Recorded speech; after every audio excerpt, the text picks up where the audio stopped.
Hey, you are listening to Abyss Gazing, a horror podcast where we celebrate all things spooky and mental health. I'm still your co-host, Mark. I'm your other co-host, Brandon. And after a few weeks on the road, I am back again. My name is Josh.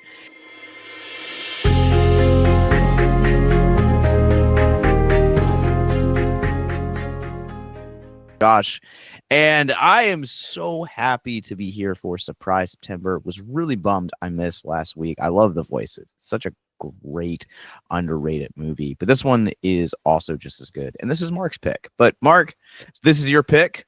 This is your guest. Hit us with it.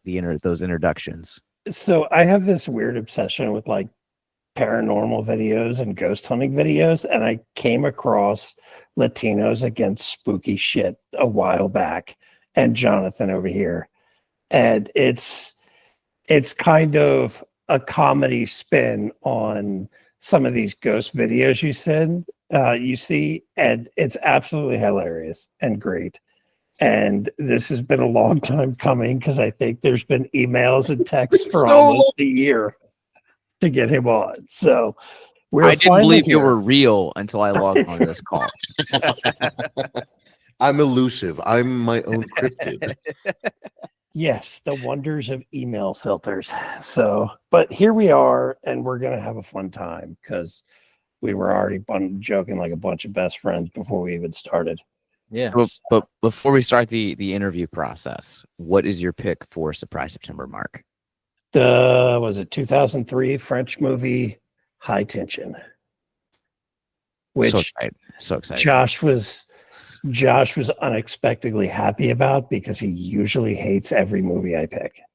Facts. But I really fucks hard with some of the early 2000s French extreme movement. Like, it's really solid. I just thought it would be fun because we hadn't covered it, and it shows up in a lot of your recommended slasher horror lists. So I just thought it'd be cool. Let me just say that this Surprise September is going to get weird really fast. Yeah, I know what Brandon. I know what Brandon got. I know what I'm doing. So we will get into that at the end of the episode. But Jonathan, my man, tell us a little about Latinos Against Spooky Shit. What I want to start of this, for those that don't know me, my name is Jonathan. I run, manage, operate, and usually bankrupt Latinos Against Spooky Shit, depending on where I'm traveling to. And I make fun of fucking white people doing dumb shit. Like, it's kind of the bit, honestly. I love leaning into my culture. I'm Mexican, born in Mexico, raised in Seattle. And I love talking about all those things that like made a Latin household. La chancla, the sandal that you got your ass beat with. The Vicks that anytime that you were sick or had a headache or a burn, you would put that shit on you. The big old synthetic fiber blankets with the pandas and the tigers on it. Just all these fucking cultural nuances. And then we ended up here. We just ended up fucking flying close to the sun. And we haven't burned up yet, baby. We haven't fucking melted, but we're fucking thriving. I'm super excited to be here after a year. Yeah. I think did I read correctly? You also have a podcast with one of your friends as well. That's right. I should probably talk about all the other shit I do. I've also got Tabletop Tempest, which is a TTRPG actual play channel that we run. As of the time of this recording, we just got nominated for our 6th festival for actual play for this year. So super fucking excited. It was I think New Jersey Webfest or Sydney Webfest, one of the ones, but super stoked for all the stories we get to tell. We get to roll dice, tell stories. It is a channel that we came up with because we wanted stories from minority groups to be told that aren't being told. It's ran by immigrants and or the children of immigrant parents, so we're super proud of it. We also got the Spooky Guys being ran by myself, and the cat's out of the bag, my ex-wife's husband, who we get along with fucking right? Yeah. Yep. But we fucking get on. So it's funny because we share the same birthday. We're also into video games. It's just very weird, but we fucking vibe, dude. Is this just you from like another timeline where It's things work essentially out? Like, it's a variant of me if I were white and went into the army. And I'm like, okay, cool. It's same sense of humor. Super cool guy. Love him to death. But the spooky guys, we take turns talking about cryptids and serial killers and real life cases and also like conspiracy theories. So it's just kind of a fucking mixed bag of random chaos and stuff. That sounds fun. I'm gonna go follow that on Spotify right now. so Yeah, on all major channels. so I know as a lifelong horror fan, and as someone that would probably make really dumb decisions if he had to It's not survive the a right slasher thing, movie. it's the white thing. It's yes, you're right. My question is like when you guys are creating content for Latinos Against Spooky Shit, how do you guys kind of create consistent content that doesn't feel redundant the way that we see continuous white characters make those same mistakes in horror movies? That is such a interesting question because that's something I struggle with. Part of the imposter syndrome of content creation and everything, right? Is how do I keep this fresh without being repetitive? Also, my ego doesn't allow me to tell the same jokes. I might tell the same style of jokes, but like to repeat a bit, like I can't. Like it's got to be a really good bit, but I can't give you a verbatim joke. So that forces me to have to be like, all right, how the fuck am I going to make fun of this one? What can I pull out of what I think is niche childhood history that is actually a very common theme in Latin American culture? You know, like a lot of people in South America didn't realize that Vicks was a big thing. Some people don't have Vicks, they have Tiger Balm that their family used, but it's the same thing. So, you know, you end up finding out like, oh shit, we're all just like super similar. And my unique experience is just not that unique, but I get to use that and pull from it. So everything that I talk about and joke about are things that I've gone through. So a lot of it just comes from pulling from experience. I could do that living in Alabama. Stuff that we say and use here are different from where Josh and Mark are. Yeah. I'll tell you. I mean, I'm not far from you. I am still in the deep South. So Yeah, but you're you not grew from- up. You're not Yeah, from- you're from Virginia originally, which Yeah. is two different versions of the my quote unquote people South. were from the Appalachians. Yeah, well, you're not from people were Mississippi. related to You each just live other. there. Yeah. My wife is actually my sister and my cousin.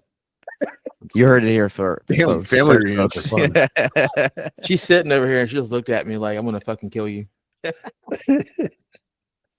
Yeah, I love seeing like the paranormal, the more serious stuff, and then I like to see the stuff that just makes fun of it and the stuff people do, and I think that's how I ultimately came across you and got just a kick out of it. Just scrolled through one night, sitting there like everybody does, laying in bed, bored, watching TV, doom scrolling. I'm like going through all the videos, like, dude, this is fucking awesome. And I turned to my wife, I was like, you have to see this. This is great. She's sitting there laughing, and we're just scrolling through the videos one at a time. And it's great content. It's great videos. If you haven't seen them, I would highly recommend it. Yeah, it was a fun little niche that I found myself in. I definitely didn't expect it to happen the way it did, but I'm glad it did. I'm kind of curious always for anybody that kind of gets into the world of cryptids, where it's for a podcast or for filmmaking or for a short film, book, novel, whatever. You know, obviously there are a lot of like mainstream ones that are out there. Sure. But then you got Sasquatch, the fucking Mothman, like, you know, so like my question is like, what is the research process like for you guys trying to like dig down and bring something new to the table that not everyone is doing that is in kind of that same niche? Yeah, so we obviously you can use Wikipedia, you can use all these articles to like pull from like the mainstream things. We like to go to the local city. Like if we have a pinpoint city, for example, Mothman, we obviously know that it's in Massachusetts and all that fun stuff. Like we can pinpoint it down to a city, start going through local newspapers and everything of the area. We usually our process, because we record in bulk, which gives us like usually 2 to 3 week breathing room in between, like when we release another chunk of episodes out. We can be pretty thorough with what we're looking at, and thanks to the power of the internet as well, we can look up those local newspapers. You can go to your local library from the East Coast, and they'll have most things uploaded in some sort of digital format so we can look at the original source versus this regurgitated, watered down version of, clickbait material that you sometimes find. But sometimes you do have to sift through that. You have to compare notes and be like, okay, I've got 6 different sources here. Let's cross-check what sounds the same, what is different in each of them, and kind of try to filter through the truth. So unfortunately, there's a couple things where we're never going to know, right? It's been passed down, telephone so often that the stories changed and evolved over time, and we're never going to know the real one. But it's a matter of just trying to find the most consistent stories and telling those. And then also finding niche things. We started Googling smallest towns in the US, and we wanted to start there, like just tiny little hellhole towns. No offense, hellhole towns, but tiny little fucking hey, let's be real, you're not gonna fucking see this. So just going through there and starting, because these little towns have like weird little folklore and tales and legends and things that you never think about until you start looking at them. Eventually I want to get to the point of going to these little towns and like interviewing people that like have been there for 5, 6, 7 generations, and just talking to them about what their family used to do, and tell them what hunt them in the middle of the night, other than their uncle, or I guess. We have a cool one. I'm in the Memphis area, and we have a cool one about 2 hours south of us that apparently was a town where they did a lot of like I think it was a stop on the train lines for like shipping and everything. And as the country developed, it moved away from there after, I think, like the Civil War. There's only like 8 people that live there now in this entire town. And it's one of those towns where it's just, they've been there forever, and the last of these couple families are still there, but the town is essentially abandoned outside of those couple people. And I really want to go visit it. We got a place, it's a little town close to where we live called Hayden, and they have a road. It's called Jack Cole Road, and there's like an old legend that way back in the day, some witch lived down it, and there was like a bunch of people that hated her, and I can't remember the story off the top of my head, but something happened where she like got murdered in her house, and that sounds about right. But like, man, tracks road, times. Well, for the course. This road, there's probably like 3 or 4 houses on it, and every few years something weird happens, and the last thing, some woman that lived on it, her house caught on fire, and when the fire truck got there, the woman was nowhere, no body, nothing. This woman's been missing for what, I think 10 years now. Jeez. And there's like a bunch of stories from this stuff happening. You mean living your best life in Fiji with her insurance check? Maybe, or she's hanging out with a witch. I don't know, but like people have been out there. Or Tupac. Like they found like yeah, she could be. People have found like what they say is the witch's grave out there. Like it's really crazy. But I'm afraid to go out there because I've heard too many crazy things happen to your vehicles when you're on this road.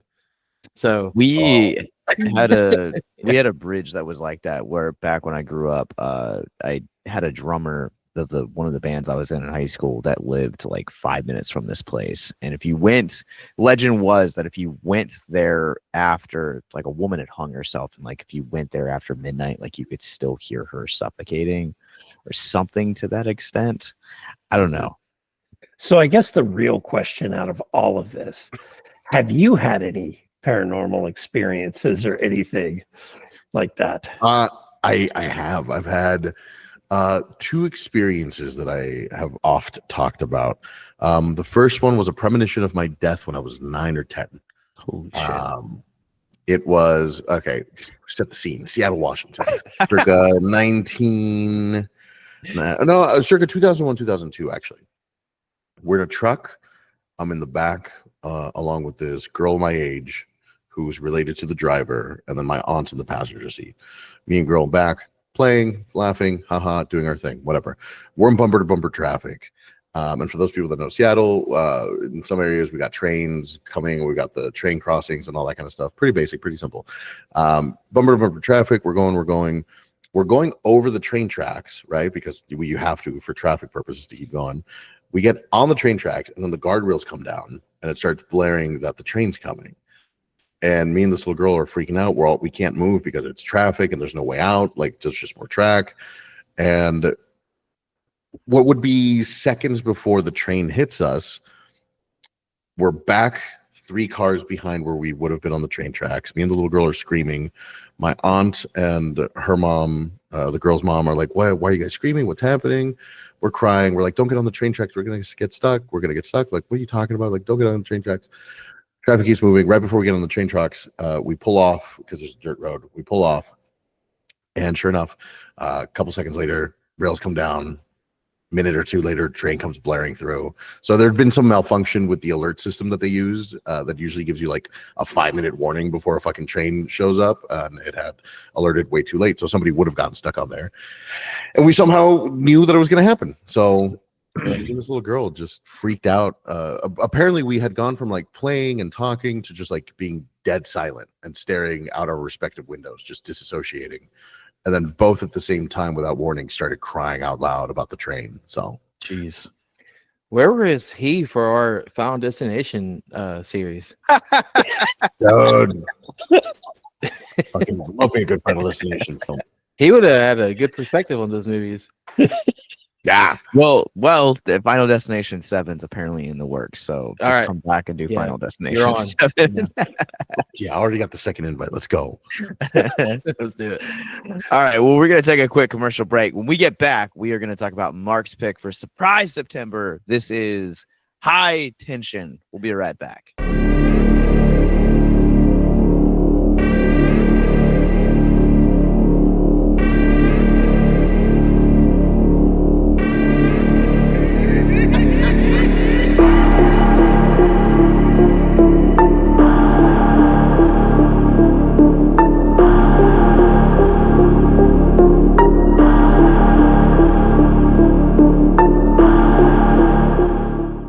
Welcome back to Abyss Gazing, a horror podcast. We are jumping into 2003's High Tension. Mark, take us away. Yeah, so it's some friends headed out to the one friend's house in the middle of like nowhere. I think it's like a farm or something. I just put it. You say some friends. It's fucking 2 of them. Yeah. Let's get it right here, Mark. Yeah. Some implies like more than one. Okay. Mark, did you fail math? That's cool. No, I'm actually good at math. It's kind of scary. No, Mark. Math, not meth. Oh, yeah, that too. But yeah, it's Love you. 2 friends are headed to one of the friends' family's house in the Maria middle of the and- country. Maria and It's Alex. what? Marie and Alex. You know how good I am with names. Don't start with your shit. I know. I am starting with my shit. I haven't been here for 2 weeks, so what do you expect? Yeah, it's been nice. I thought you calling me Latino was because of you were shortening my name, not because you forgot my name. No, we're Potato, potato, whatever. No, for now on, he is Latino Heat. For now on, There you go. I love that. Yeah. Oh, that's a good one. But yeah, they and while they're there, someone shows up and starts killing the family, and it's a blood violent fest for about an hour and a half with a nice little twist. I am kind of Also- curious. Go ahead. So I was just gonna say, for listeners, if you haven't watched it, don't plan on watching it. When they say someone just showed up, they literally mean that they just fucking showed up. I wish there was more context to that, other than that fucker is just there creating chaos. It's amazing. Let's just unpack that, because that is what I think makes this movie so effective. Is Yes. that there is no rhyme or reason. Whereas, like, when you look at like the foundation of the slasher genre, like, you know, Texas Chainsaw Massacre and fucking Black Christmas and Halloween, all 3 of those, never one of them needed to explain why the motivation of the killer was. No one knew why Billy was the way he was, or why the shape was the way that he was, or fucking Leatherface. Like, that's what made that so appealing. And then you get like, oh, we're gonna we're gonna franchise this, and we're gonna explain all of this stuff, and it loses their potency. That's part of the reason We need a that, story? like, yeah, it's part of the reason that I'm just like, dude, like, I appreciate what Rob Zombie did, or, you know, what Michael Bay tried to do with that remake, but like, also at the same time, like, it's just fucking scary that, like, this house is terrifying. that it lives in the middle of nowhere, and this guy just happens to like show up. Like, I mean, he literally had to go out of their way because they're like half a mile off like the middle of nowhere. So it's not like there's like signs to it. It's like you have to know this destination. Well, he's also his first appearance. He shows up like skull fucking a severed head. Yeah. That's his first appearance in the movie. Yeah. Which, I mean, we've all been there, am I right? Yeah, right. Yeah. That's just a Thursday night for me. Jeez. But I think that's part of what makes it interesting is when you get to the end and find out what's really going on, it turns the whole movie into what the fuck just happened. It was a big brain fuck. It was, it wasn't, right? Because it was one of those things where for me, I was like, this seems weird. I feel like storytelling elements weren't that different 20 years ago. So why is it missing these beats that I'm used to? I'm like, it's the French. That's why they don't fucking know what they're doing. That's what's happening here. When it's like, no, they're telling a good story. This is proper storytelling.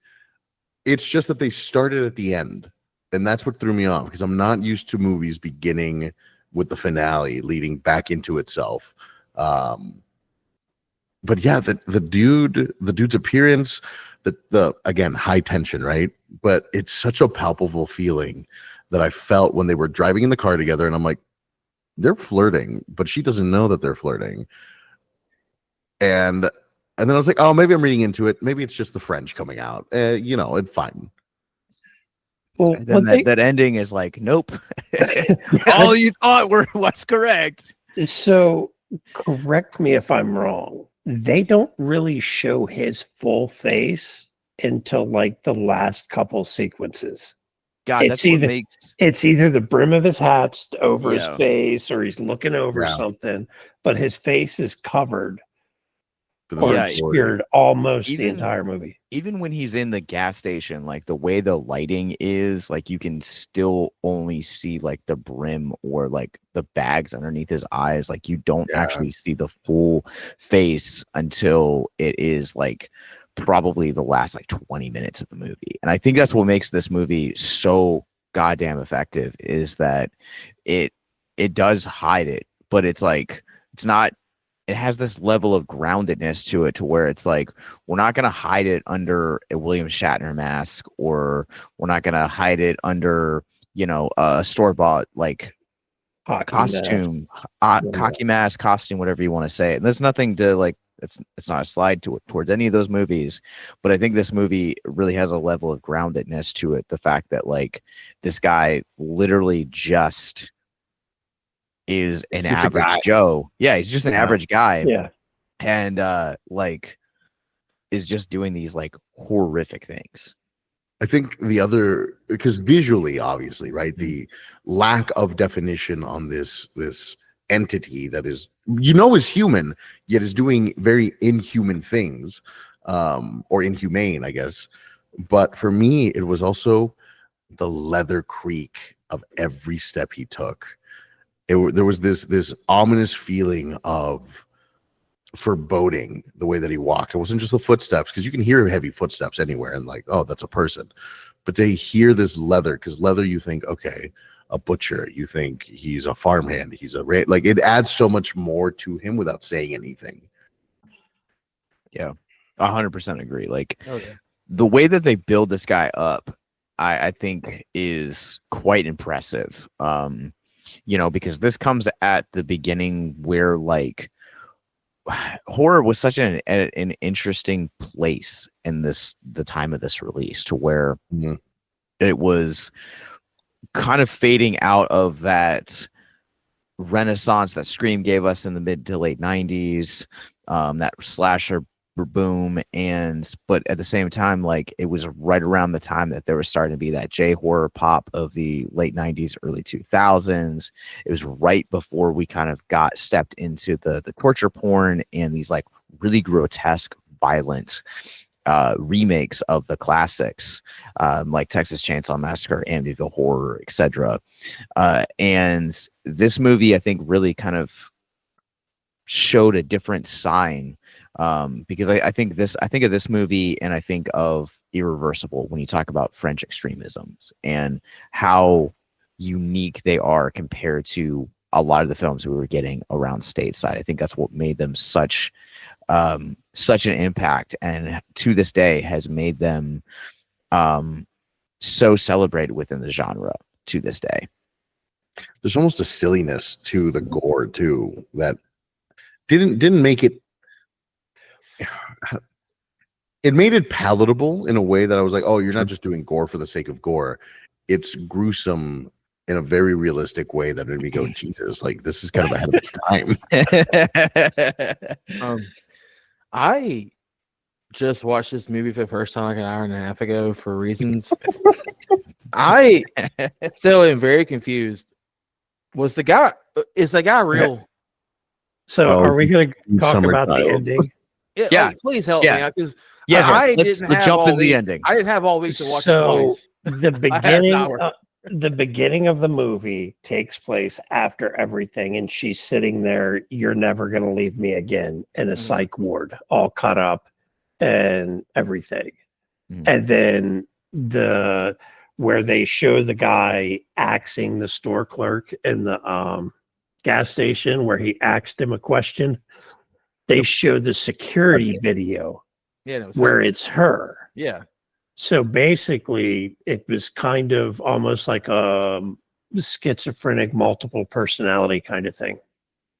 Okay. So kind of She similar. was him. Okay. If you want to deep dive a little further than that, he was a manifestation of her desire for her friend. Yeah. Oh. An obsession with her. Because if you notice, killed everybody else, kept her alive. Yes. Okay.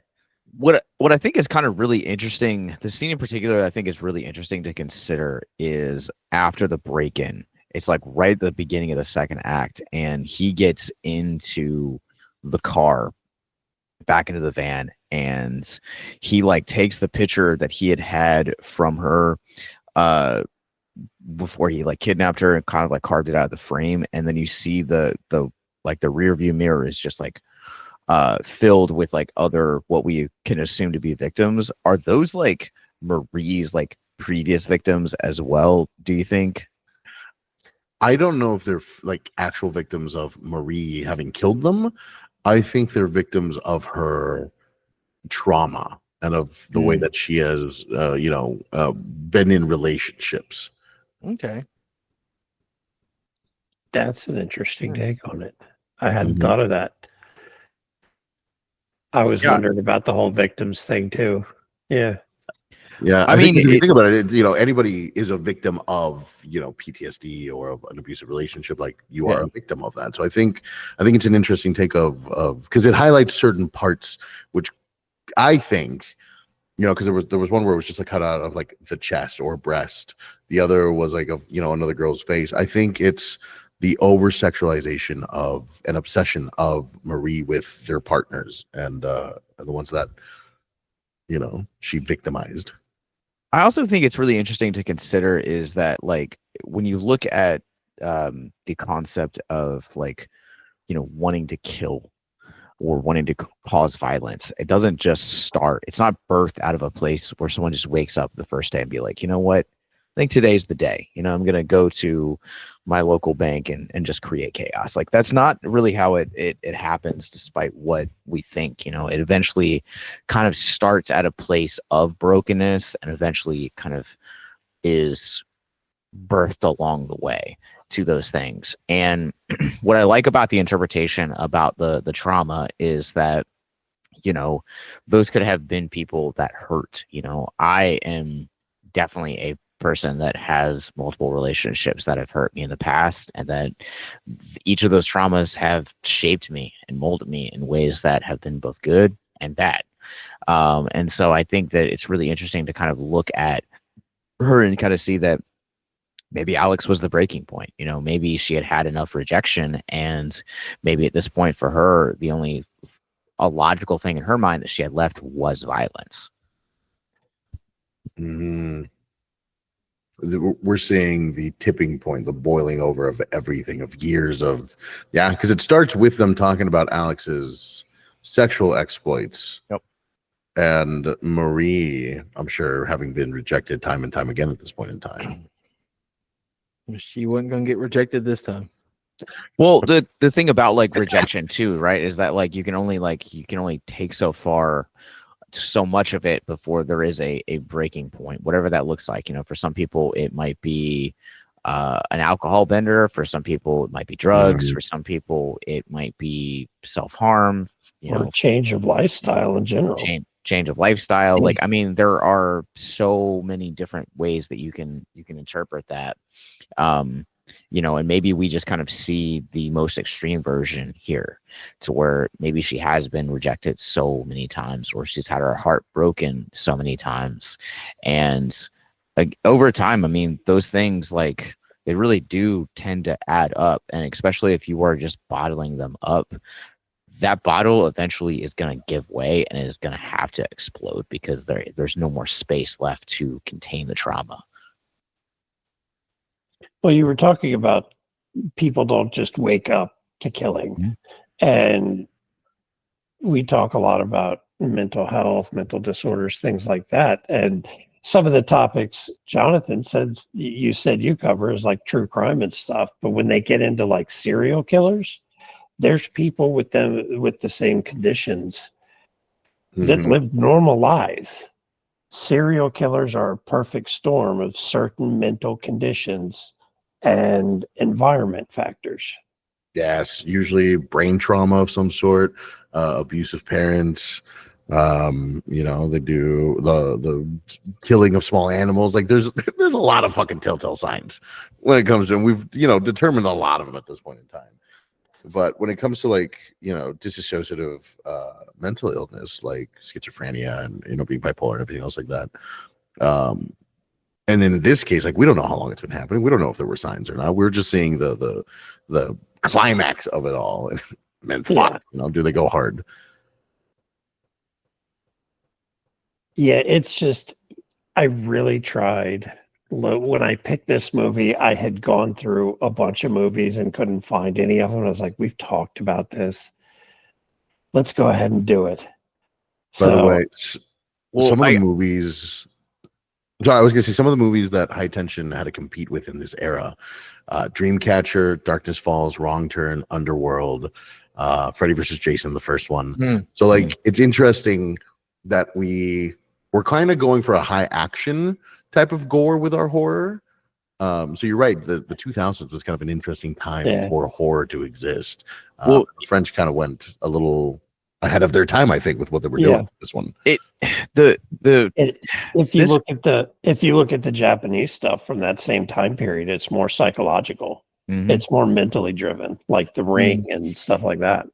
But when other countries, I think horror is really interesting, again, to consider around this time, because it almost kind of seems like there's a loss of identity to where we don't know what we want to do. So we got these things like remakes, and, we're like always kind of trying to push the level of gore. So you have things like Saw and Hostel coming out around this same time. But then you have other countries like Japan and France that are saying, like, we want to take these kind of like more classical things like ghosts and the supernatural elements, or like real true terror, and these are the stories that we want to explore. And Jonathan, you listing off all of those movies, like all of those movies, a lot of them are IP driven. Dreamcatcher's a Stephen King one, Freddy versus Jason, a lot of Darkness Falls is such a weird little film. Wrong Turn was original though, right? Wrong Turn was original, but like, you have these movies that, like, I don't know, like they have kind of just become niche films over the time. If they didn't fit in IP, they found a niche. They became cult classics. Whereas like, I feel like a movie like High Tension like really challenges what our concept of gore and how it can be used, and psychological thrillers and how it can be used, and really makes you like stop to think about something like this, because this is a movie that essentially like locks you. I mean, it kind of like toys around with you for like the first like 10-15 minutes, but there is a moment that once this film like hits its threshold around the 20-minute mark, maybe 25 minutes, it literally does not stop crawling underneath your skin until the credits roll. Like, this is a movie that literally draws you to the edge of your seat and like handcuffs you there. Yeah, it really pops your head off, you know, like that one guy. Damn. It's a slow burn for the first, like you said, for the first 20 minutes. But yeah, when it pops off, it pops off. Like, it goes hard right off the bat. And again, now knowing what the end is, right? With her being two different people, essentially. I did so I just watched it last night. And as soon as it was done, because I was like, I'm gonna watch this, make sure I do my homework, go to bed early. After I was done, I was like, hold on, wait a minute, I got to start this again. And I went back and I started skipping through sections just to watch it. And it's so interesting. It's so interesting watching it now, knowing what you know, seeing the performance being put on and being like, holy shit, like, this is really good. Like, there's hints that you don't catch until much after. And so it's a very well done film. I think they've only, not the French, but like in general, I've only seen like one or two other movies that really like does this type of thing where the good guy's the bad guy the whole time, concept. But fucking one of the best done I've seen. It's really hard to kind of make that juxtaposition work and it not feel cheesy. And I think this movie lends to it. But I also really want to say that, like, one of the things that I forgot about this is like the juxtaposing opening credits and the way that you have these intense visuals, the way that kind of mimic the intensity that's getting ready to come up in 20 to 30 minutes, and these like cutaway run scenes like that really, like, I totally forgot about that. Like, watching it for the podcast was like, shit, like, this movie is about to potentially fuck me up. Yeah, it had been a while since I had seen it. I vaguely remembered some of the like kills in it and the basic story, but rewatching again, it was like, I didn't remember all this. Holy shit. It's like, what did I do? But yeah, like you were saying, it's one of those, like the Prestige's one. You watch it the first time and you get to the end, it's like, holy shit, that was awesome. And then you watch it again and you pick up all the stuff you missed. And this is kind of the same way. The first time you see it, it's like, what the hell did I just watch? Like our friend Brendan here. He got done with it and immediately sends a message like, I don't understand what I just watched. I had to go back and go through things, and that's why I asked a minute ago, like, what was going on, because I still wanted to make sure I got it right. So I had to ask. Had to ask the expert here, Mark, because you apparently know everything. Mark made a comment earlier that I'm not an actual horror fan because I like everything. So which is so dumb. Mark's over here gatekeeping. Fucking mom and dad are fighting. I'm almost kind of curious too, like some of the going back to the kind of curious on your guys's. Sometimes there are really bad habits that are birthed out of, I think, good intentions, and one of those being, I think, the opening scene. I got an emergency. I'll be right back. Okay. I think the ending, the beginning, where they're kind of like talking on the way to Alex's parents' house, you kind of almost get this like sense that like Marie's like really lonely, and I'm almost kind of curious, when you're talking about this like fear of isolation or being alone, especially in a romantic setting, sense, like I definitely feel like that also plays a toll on your mental health and can definitely birth some like really bad habits. When I am kind of going through some of my own current shit, like being alone and being isolated has been a really bad catalyst for some really bad habits. And typically I will pick up the phone and call one of the people that are on this call, minus Jonathan, because I just met him an hour ago. But like, that like reaching out has been something that has been a huge help on my Mhm. mental health and the embrace of community. And sometimes if you don't, if that is absent from your story or from whatever, it's really hard to kind of escape that space. And that's kind of almost the space that it feels like we find Marie in, sorry. Well, you kind of start to wonder what's wrong with you? What have you done wrong? Oh, absolutely. Why is this kind of stuff happening to me? Kind of thing. And you get lost in that whole mindset of it. There is a interesting aspect to everything when you look at it through the lens of Alex, I think, and realize Alex is just taking her friend to meet her parents for the first time and have a good time.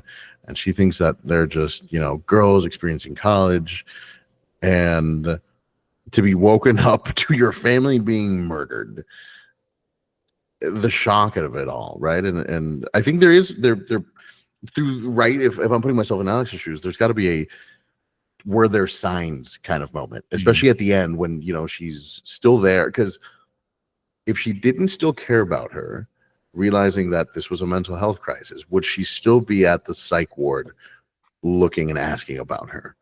Yeah. Right. If this was a criminal who was doing malicious things out of evil, she wouldn't give a shit. She would throw away the keys, throw her in jail, move on with your life and get therapy. But the fact that still asking questions, still there, I think she started realizing, were there signs of her trying to reach out, and was I not picking up on them? Because I'm guilty of that, reaching out and trying to ask for help and not knowing how sometimes, whether it's pride or whether it's, my own insecurities, whatever it might be. People, tend to have a way that they try to reach out in their own manner. Yeah, and I think that's probably one of the biggest things that, like, as a culture we need to kind of get better about is like normalizing what those warning signs are, right? Like learning them at their foundation, at their bedrock, before we really get to see dangerous stuff happen. Like a lot of you take a movie like High Tension, a lot of this could be avoided if had there been better communication, had there been a more better warning signs. And sometimes like the thought of depression like really fucks you up because you feel like you're alone, that you deserve to be alone, that you're not worthy of friendships, or that in the flip side of that is that nobody knows that, like, oh, no one's gonna know, or no one's gonna care, or like if I reach out, like, is it actually gonna make a difference, type of thing. Right. Yeah, and I mean, but at the same time, how redeemable was she? She killed a dog. That's what everybody wants to know about movies. You know what? It's not just the dog, the kid, and one gunshot I get. You had to hit him with both barrels? Fuck, dude. That's crazy. She's just not well, But hopefully by the end of the movie she's taking steps to get well. So Girly pop. I think when I watched it the other night, they start going through the flashbacks at the end of what happened. And at the beginning, they show her go into the cornfield and come back, and Alex is leaving. And she calls her an asshole and everything. At the end, the way they make it look is that she left. When they do the flashback, it looks as though she left. And it almost comes across as that was kind of the tipping point at that moment. That was the breaking point. You could also look at it from a psychological perspective of, in that scene specifically, Marie constantly chasing after Alex and then realizing that Alex doesn't care and will leave her behind romantically, emotionally, because she keeps talking about these other guys that she's with. And that cornfield is her trying to navigate her emotions and coming to terms with, Alex isn't in the cornfield with me. We're not here together. We're not doing this at the same time. Alex will leave if she has to. And the first time you see the killer is in the cornfields. Yes. It's a trippy movie. It really is. is. Very true. Yeah. Yeah. I don't have anything else to add, Mark. So if you got anything laid on me. I remember the first time I watched it was kind of like the same reaction Brendan and Jonathan are having. This like, what the fuck did I just watch? It was just so different. Yeah. It was so different from what was coming out while still being relevant to the genre. I will say, go ahead. I was just gonna say, there's one scene that could have been cut a lot shorter that I would have been fine with, and it would have saved like 4 or 5 minutes. And it's at the end, near the end, when Marie's in the car going after the guy, and there's that car chase scene that it's just a little too long and serves no composition or purpose in the storytelling. They could have cut it a little shorter. That's literally my only complaint about this film. Oh, he's back. Hey, sorry. Let's take care of something. No, like it's one of those things that like I agree. Like there are certain things that like I feel like could be tightened up, but like to Mark, to your point, like this movie, and I think French horror, from what I've seen, or French films in general, have just this way of almost having this elegance of dealing with these like really horrific topics and kind of like really blaming it. Like I brought up Irreversible later. Like Irreversible is one of the hardest films I've ever seen to sit through, and is like just such a mind fuck. Excellent movie. It's a 5 out of 5 for me, but it's one of the hardest things. But there's an elegance to the way that it's shot and the way that it's edited and the way that it actually presents its subject matter. Whereas like I feel like, to an extent, I feel like here stateside, like it's not always the case. Like when we have these like types of films, like we're like, oh, we're gonna talk about all of these like really grotesque, and we're gonna make it as graphic as possible. Like there's no real reason to do that. But I do want to talk about the fact that this is like one of the first films from let me pull up Letterboxd because I'm gonna butcher this guy's name. Alejandra or Alex Alexandre Aja, that guy. But I mean, did you just sneeze? What happened? Yeah, sneeze. I sneeze, man. He had a stroke. Alexandre was he the director? Aja, yeah. I mean, this guy's gone on to do like some like really impressive films. He's got some solid movies in his list. Crawl, Piranha, Hills Have Eyes, Oxygen, Horns. I haven't seen Never Let Go. Oh shit, I recognize him. Yeah. I mean, this guy's got like one of just the craziest like pedigree of stuff. I mean, also Mirrors, P2. Like, I mean, this movie Mirrors like really good. Yeah, this movie like really opened up a door for him in American cinema. Like there are so many like underlining films that like he's done and experimented with over the years, and that all started thing here. is you don't hear his name. Because like I don't really like movies like Crawl, like the I guess like Animal or whatever kind of movie like that. That's my favorite. But that's like one of the few that I really was impressed with. Like really, that one really got me. And like he has like a way, like, you know, with I feel like with Horns and Piranha, I think those are like two more lighthearted, more kind of like goofy, slapsticky type of movies.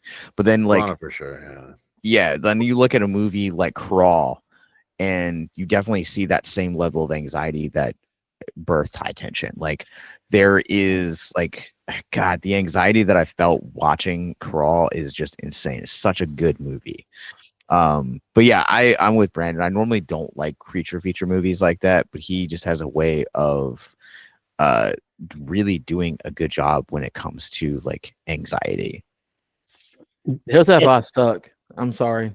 It did. No, I fully agree with you. What was that? The Hills Have Eyes, the remake from the remake? Yeah, it was bad. Oh, it was a remake. Yeah. Huh. The original, I think, was John Carpenter. Nope, Wes Craven. Wes Wes Craven. Yeah. Craven? Okay. I knew it was one of them. I couldn't remember exactly which one. I had a Yeah. 50-50 shot. I didn't realize it was a remake. Huh. Yeah, they Yeah, did it's 1 and 2 like- back in the super early 80s. No, And the then- first one's like early 70s, and Is then it the 70s? yeah, first one's early 70s, and I think the second one's like late 70s, early 80s. Okay. I don't remember if the second one I've s- came before or after Swamp Thing. Well, yeah. But yeah, the newer Hills Have Eyes, yeah, that was a remake. I didn't mind the remake too much. It's It's not it's great. It's fine. It's just not fine. great.